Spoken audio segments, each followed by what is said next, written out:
Qué bueno que continúan con nosotros. Recuerden que pueden participar de nuestra entrevista central formulando sus interrogantes a través de nuestro chat en vivo en YouTube. Hoy vamos a conversar a propósito de todo el tema de la construcción con Jorge Montalvo. Él es de la Asociación Dominicana de Constructores y Promotores de Vivienda, el presidente. Le agradecemos que haya aceptado la invitación al despertador y que hoy podamos hablar de muchos temas que tenemos bastantes interrogantes. Muchas gracias a ustedes por la invitación. A mediados del año pasado, ustedes anunciaban que, consecuencia de la pandemia, se había registrado un incremento en la construcción de vivienda en la República Dominicana por todo el aumento de los materiales de construcción y los equipos y maquinarias y eso. Y que se había registrado entre un incremento entre un 25 y un 30%, eso era a mediados del año pasado. ¿Cómo está la situación ahora mismo? Mire, hoy, por ejemplo, vimos en prensa nacional, se dieron las informaciones del crecimiento de nuestra economía, se ratificó que fue de un 12.3%. Y dentro de ese crecimiento, la participación del sector construcción, y muy específicamente del sector construcción de vivienda, ha sido muy importante. Se habla de un 26.3%. Eso demuestra lo resiliente que ha sido el sector ante las situaciones que se pueden haber presentado a lo largo del año. El sector terminó siendo fuerte, un sector fuerte, que fue de los principales, de los que aportó a ese crecimiento económico. Y hoy estamos en un año que empieza con un sector muy dinámico, con una cantidad de proyectos importantes y a lo que se han sumado programas de vivienda social de parte de las autoridades con participación también del sector privado. O sea que entendemos que la vivienda está en un buen momento. El tema de los precios es uno de los retos importantes. Ya hemos visto como dentro de esa misma data que nos ofrece el Banco Central en el día de hoy, se habla de una inflación de un 8.5%, que fue como terminó. Ya producto de esa misma inflación hemos visto como el año termina y comienza con el Banco Central tomando medidas de carácter monetario, ¿no? Con el ajuste de la tasa para controlar el tema de la inflación. Y estas son de las medidas que están llamadas a controlar precisamente una inflación que ha sido mayormente exógena. Pero Montalvo, el tema de la inflación, ¿cómo se traduce a quienes aspiran a tener su techo propio o quienes ya lo tienen y poseen un préstamo, un financiamiento? ¿Qué significa en el día a día esto? El tema de la inflación significa alza en los precios, ¿no? Alza en los precios de los materiales que se traduce en alza en los precios de las viviendas. ¿Y los préstamos también? Por eso, bueno, los préstamos son otro tema porque lo que sí se puede traducir en un alza en las tasas de interés es precisamente estos ajustes en política monetaria. Por suerte, son procesos que se van dando de una manera más lenta, de una manera más lenta y probablemente veamos los resultados de esos ajustes de política monetaria en los próximos meses. O sea que los retos importantes que tenemos para este año 2022 para seguir teniendo un sector construcción de vivienda fuerte son precisamente el tema inflacionario, que es un reto para todos los sectores de la economía, y el tema tasas de interés. O sea, son de las cosas que vamos a tener que abordar. El año pasado, una de las medidas más importantes que tomaron las autoridades con el tema inflacionario fue precisamente una llamada a proteger la vivienda de bajo costo y la de interés social. Y fue el ajuste del tope de la vivienda de bajo costo, que fue aprobada en el Congreso en agosto del año pasado, que llevó la vivienda de bajo costo de 3.8 a 4.5. Eso permitió que personas que ya se habían embarcado en su compra de su vivienda durante todo ese proceso, como ustedes bien indican, pudieron seguir manteniendo las condiciones que tenían, condiciones de no pago de impuestos de transferencia, condiciones de bono y TEBI, una serie de condiciones que le permitían acceder a esa vivienda. Esa fue una de las medidas más importantes que tomaron las autoridades y tuvo mucha trascendencia en el sector para que continuara el dinamismo. Ya quizás este año haya que mirar medidas puntuales. Nosotros en ese sentido hemos sido proactivos y hemos estado sugiriendo a las autoridades que para el tema de la inflación pudiéramos ver, una de las causas más importantes es el tema de la disrupción en la logística internacional. El tema de, ustedes han oído muchísimo el tema de los costos de los fletes, o sea, cómo se han disparado a nivel internacional, y fletes que antes de la pandemia, por ejemplo, desde China costaban $2.000 un furgón, pues ya se ha hablado de $18.000. Eso ha tenido impacto. Ha tenido un impacto importante. Entonces, por eso una de las medidas puntuales que nosotros hemos sugerido a las autoridades es que quizás, por lo menos para el cálculo de los aranceles y del ITEVI, que pagan esas materias que se importan, esos bienes de construcción, que son muchos que se importan, pudiera utilizarse como parámetro el valor que tenían los fletes prepandemia, al menos para el cálculo del arancel. Esa medida fue muy bien vista en su momento por el mismo gobernador del Banco Central, porque entendía como muy atinada, porque iba directamente al problema. Y nosotros quisiéramos pensar que las autoridades estarán tomándola nuevamente en cuenta y quizás la puedan ponderar para este año 2022, porque todos pensamos que el tema todo este tema de los fletes iba a ser transitorio y que probablemente antes de que culminara el 2021 se iba a ir nivelando. Ya hemos visto con sorpresa y lamentablemente cómo ya va a ser un tema del 2022 y va a estar incidiendo fuertemente en los precios. Entonces quizás esta es una de las medidas que se pudieran tomar para minorar ese golpe que pudiera tener en el precio de las viviendas. ¿Y cuáles son los productos que intervienen en lo que es la construcción de viviendas que han tenido mayor impacto en lo que tiene que ver con el incremento del precio de la vivienda? Bueno, durante todo el proceso han habido alzas en diferentes materiales. Hubo un impacto importante en su momento en todo lo que eran materiales eléctricos, en todo lo que eran PVC, porque toda la materia prima se disparó también a nivel internacional, pero siempre los de mayor incidencia por el peso que tienen en la construcción serán el tema cemento y varilla. Son de los que se monitorean con más de parte del sector, porque son los que tienen mayor incidencia. ¿Y qué incremento tuvieron digamos, en el último año, en los últimos 18 meses? Nosotros, por ejemplo, si uno toma todos los materiales y se traduce, por ejemplo, hay una estadística muy interesante que lleva la Oficina Nacional de Estadística, la ONE, que es el índice de costo de la vivienda. Y es una estadística que resume cómo inciden todos los precios de los materiales en el costo del metro cuadrado de construcción. Ese índice de diciembre a diciembre, o sea, del diciembre del 20 a diciembre del 21, se movió en un 15%, cuando tú sumas todo. Fíjense que con una inflación de un 8.5, pero en el tema vivienda hay que hablar de un 15%.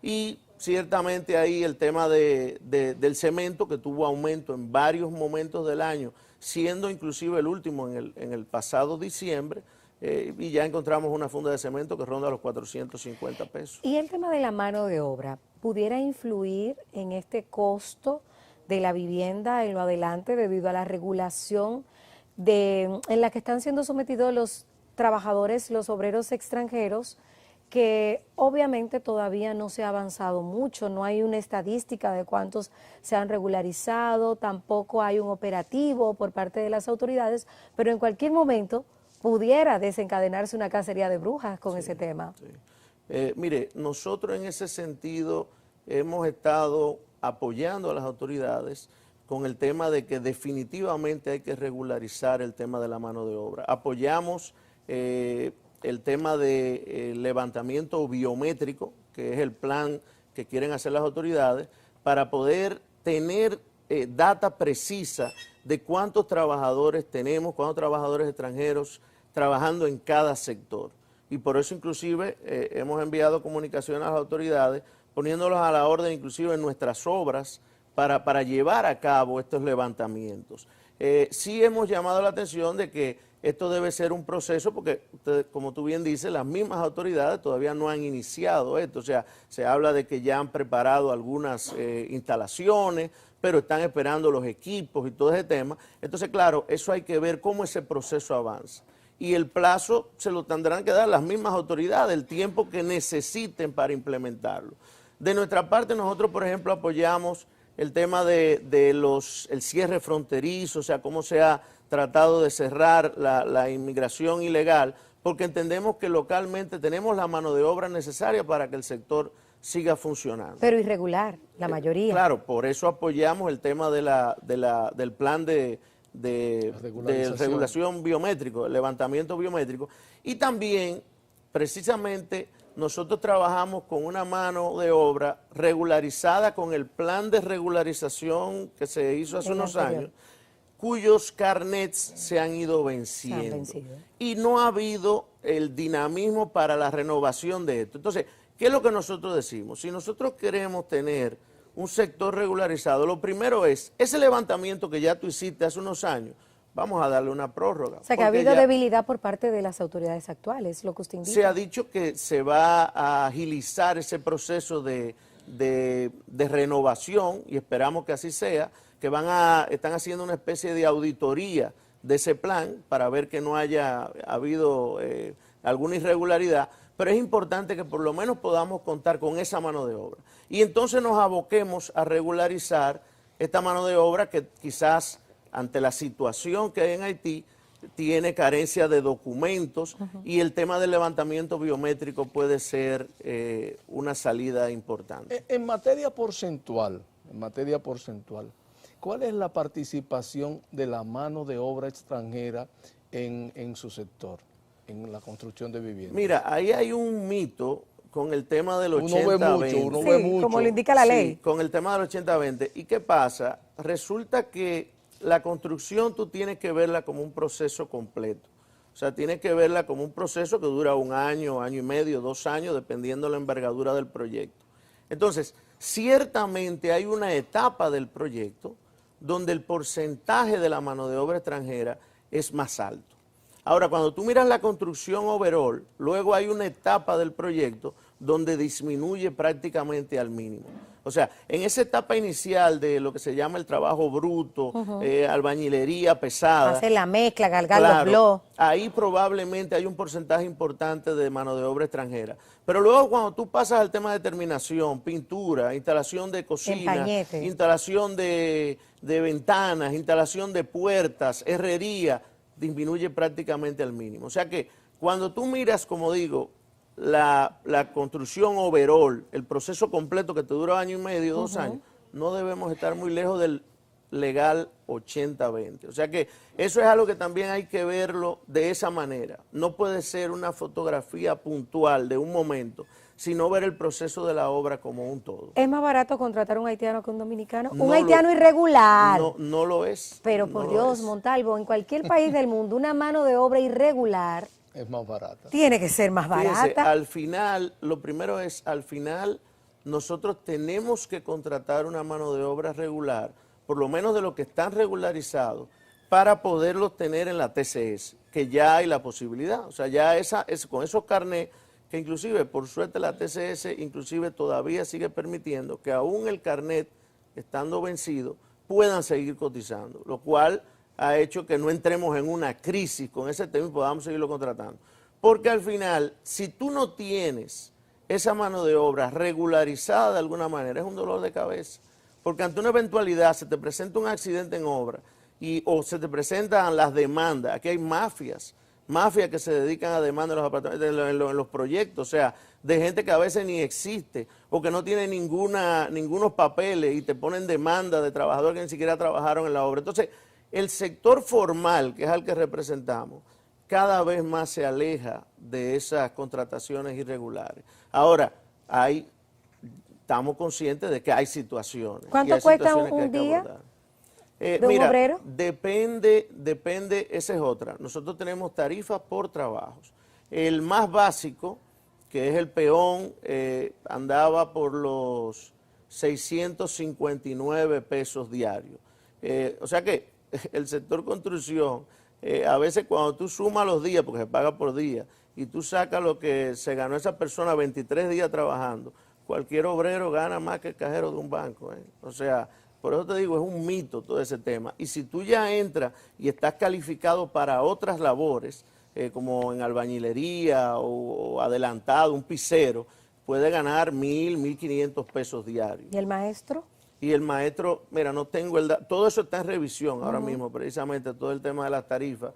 Se acaba de revisar hace unos meses el de la maquinaria pesada, porque o sea, es muy complejo. A diferencia del no es como sectorizado, por área. Entonces tú tienes que se revisan la de los electricistas, la de los carpinteros, la de los varilleros, la de los albañiles, la del trabajador por la casa. O sea, todo esto también lo hemos estado hablando con la gente del Ministerio de Trabajo, a ver cómo se simplifica un poco todas esas revisiones. Cuando uno habla de extranjero, de la participación de extranjeros en el sector construcción, todo el mundo sabe que estamos hablando sobre todo de nacionales haitianos. Pero en los últimos tiempos ha habido inmigración a la República Dominicana de otras nacionalidades. Entonces mi pregunta es, ¿se ha incrementado la participación de otros nacionales en el sector construcción, digamos venezolanos, ecuatorianos, hondureños? Sí, ciertamente, sobre todo colombianos, de la parte de los venezolanos, con el tema hay inclusive técnicos en terminación de piso, y encontramos también en otros niveles, o sea, ha habido hasta ingenieros venezolanos, sabemos la situación que ha pasado en los últimos años en ese país, ciertamente ha habido una inserción de parte de esa mano y en materia porcentual, ¿cuál sería su participación? No tengo esa data, habría que ver. Bueno, nuestro televidente Guaraguao 87 pregunta a través de nuestro chat en vivo en YouTube que a usted, Montalvo, le preguntemos, según su experiencia en la construcción, ¿qué pudo haber causado el desplome del techo en el comedor del Senado? Mira, no tenía el dato, no. Me Hace tomó 2 de días. sorpresa, no habíamos visto nada, pero ahí lo importante es todas las construcciones, y me imagino que esa construcción del Senado no es la excepción, está bajo la supervisión del Ministerio de Obras Públicas, y cada vez que se va a hacer un vaciado, pues eso debe ser supervisado y aprobado, de que tenga el acero adecuado y de que las instalaciones estén hechas de la manera adecuada. O sea que ahí habría que ver con las autoridades si esta construcción está siendo supervisada adecuadamente, y siempre en estos casos se rinde un informe de qué pudo haber sucedido. Tú sabes que yo quería comentar que una de las cosas, de los puntos luminosos también que tuvo el sector el año pasado fue la aprobación de la ley de vivienda, que crea el Ministerio de la Vivienda. Eso va a permitir que las autoridades puedan trazar políticas públicas en materia de vivienda tendentes a disminuir el déficit. Y ya se está trabajando en los reglamentos de esa ley, que van a ser muy importantes en la implementación de políticas públicas. Para nuestro sector, una de las cosas más importantes en ese sentido es el tema de la ventanilla única de construcción, que va a permitir agilizar los procesos de aprobación. Y eso va en consonancia con la política de burocracia cero que han pregonado las autoridades. Una de las noticias que nosotros tuvimos la 7ª mesa de la vivienda a final de año y contamos en esa actividad con la presencia del presidente de la República, y uno de los anuncios más importantes que se hizo ese día fue el hecho de que en los primeros meses de este año íbamos a contar con aprobaciones en proyectos no complejos de unos 60 días en el proceso completo de aprobación, y que ya en proyectos más complicados, porque hay proyectos que tienen mayor envergadura y que hay que hacer una serie de estudios, que no serían más de 120 días. ¿Cuánto se tardaba antes? No, nosotros, ¿El de 60 de cuánto era? No, antes? Nosotros en el pasado hemos tenido duraciones de proyectos que a veces te pasan hasta un año. Wow. Imagínense lo que eso afecta el tema de la inversión extranjera. O sea, cuando, por ejemplo, y local. O sea, cuando tú tienes una persona que invierte en un proyecto y le dice, no, mira, el tema aprobación hay que esperar un año. Ahora después se que van usted a hizo la construir inversión en la tierra. muchos proyectos turísticos Así que se es. anunciaron luego durante la Feria Fitul, y posteriormente también se han hecho nuevos anuncios. Ustedes, ¿qué papel juegan en esas construcciones de complejos turísticos? Y eso, si beneficia, sabemos lo que beneficia al país, pero si beneficia al sector. Mire, recuerde que nosotros representamos específicamente al sector construcción y promoción de viviendas. Entonces, ciertamente en la dinámica construcción en sentido general es sumamente beneficioso y para la economía del país. Y el sector, por ejemplo, la estadística que lleva Banco Central toma en cuenta construcción en sentido general. Entonces, si tuvimos un crecimiento de un 23% este año, entonces si usted le suma todos esos proyectos que están corriendo ya en materia de vivienda y todos esos proyectos que se están anunciando para el tema de turismo, pues son buenas noticias para el sector. Igual este año, una de las iniciativas que pensamos llevar a cabo y que se la presentamos al presidente de la República en esa actividad, es el tema de impulsar una ley de alquileres, una buena ley de alquileres. Señores, una vivienda digna no tiene que ser solo para el que la pueda comprar. Hay países donde el 70% de las personas viven en una vivienda alquilada. Entonces, nosotros tenemos que lograr que el tema de alquiler también hayan viviendas dignas. Y eso se puede lograr con una buena ley de alquileres que ofrezca seguridad jurídica para las partes, que es lo que no tenemos con una ley que data de los años 50 y de que todavía sigue pensando que el tema de los depósitos hay que llevarlo al Banco Agrícola, cuando ya se ha demostrado que el tema vivienda es una prioridad. Es una prioridad de estas autoridades y es una prioridad que está consagrada en la Constitución de la República. ¿En cuánto está el déficit de viviendas? El déficit Cualitativo de y vivienda, cuantitativo. siempre hay discusiones del cuantitativo y cualitativo, pero el déficit de vivienda en sentido general ronda las 2 millones de viviendas. O sea que hay un trabajo importante por hacer. ¿Se aumentó? No, pero se ha mantenido. mucho. Lo que pasa es que se va, porque tú tienes, por ejemplo, que el cuantitativo es el de, el cuantitativo es de 1 millón y el cualitativo es de 2 millones, porque tú tienes viviendas que están, pero no tienen condiciones. No tienen condiciones. No hay acceso a agua, Claro. no hay acceso Entonces, a por eso un el trabajo baño. de las autoridades tiene que ir en dos vertientes. Cómo crear condiciones con algunas viviendas que son salvables, que tú con darle facilidades de agua potable, de piso, de cemento, tú puedes crear las condiciones, pero como otras que no hay forma, que tú tienes que hacer proyectos con seguridad desde cero.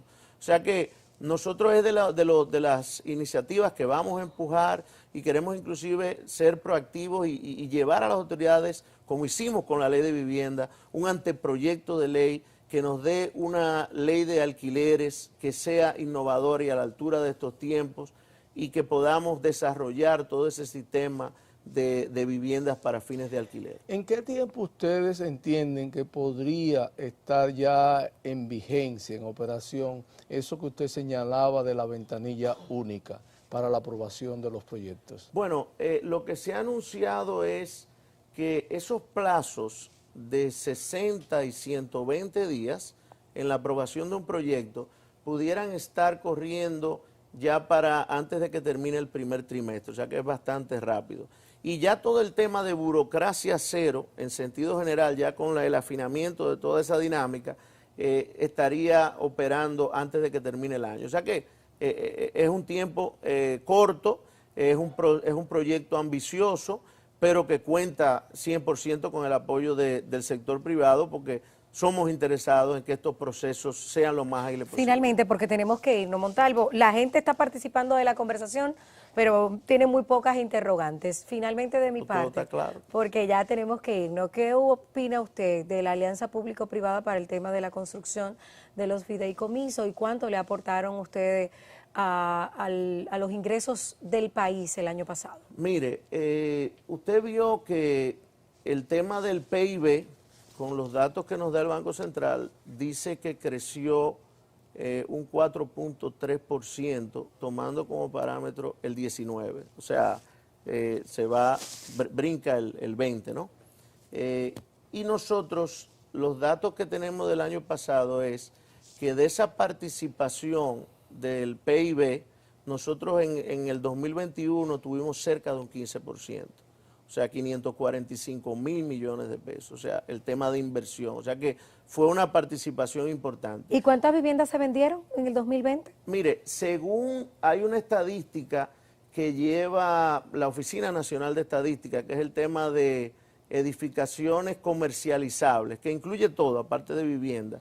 Y ellos hablaban de que eso se hace un levantamiento que se hace semestral. Entonces, solo tenemos los datos del primer semestre, porque ellos en los próximos meses nos van a dar lo del segundo. Pero en el primer semestre se estaban construyendo unos 4 algo millones de metros cuadrados, de los cuales el 82% era vivienda. Y eso se traducía en unas 16,000 unidades de vivienda en ejecución. O sea que un número importante que probablemente cuando tengamos la data del segundo semestre sea mucho mayor. Y sobre lo que usted me comentaba del tema de alianza público-privada, es fundamental, sobre todo para el tema de la vivienda social. O sea, fíjese que el sector privado había trabajado el tema hasta bajo costo, pero no había podido llegar a vivienda social porque en la vivienda social se necesita el apoyo de las autoridades. Con estos programas de vivienda, Familia Feliz y Mi Vivienda, pues entonces ya está a la mano del Estado, que se traduce en subsidios a la tasa de interés para los adquirientes, en subsidio aparte del inicial y en bono tierra, bono mujer y una serie de facilidades que va a permitir que las personas puedan acceder a una vivienda digna. Eso solo es posible a través de la figura del fideicomiso en alianza público-privada. O sea que yo creo que en los próximos años el tema de esos fideicomisos de alianza público-privada en materia de vivienda van a ser fundamentales y vamos a poder empezar con las políticas de vivienda adecuadas a realmente enfrentar el déficit habitacional que aqueja a nuestro país por décadas. Gracias a Jorge Montalvo, presidente de la Asociación Dominicana de Constructores y Promotores de Viviendas, por estar con nosotros en la entrevista central del día de hoy. Muchas gracias a ustedes. Vámonos a una pausa. Hoy es miércoles de desahogo a través del 809-535-8383, extensión 201. Usted podrá expresarse a través del despertador. Ya volvemos con eso.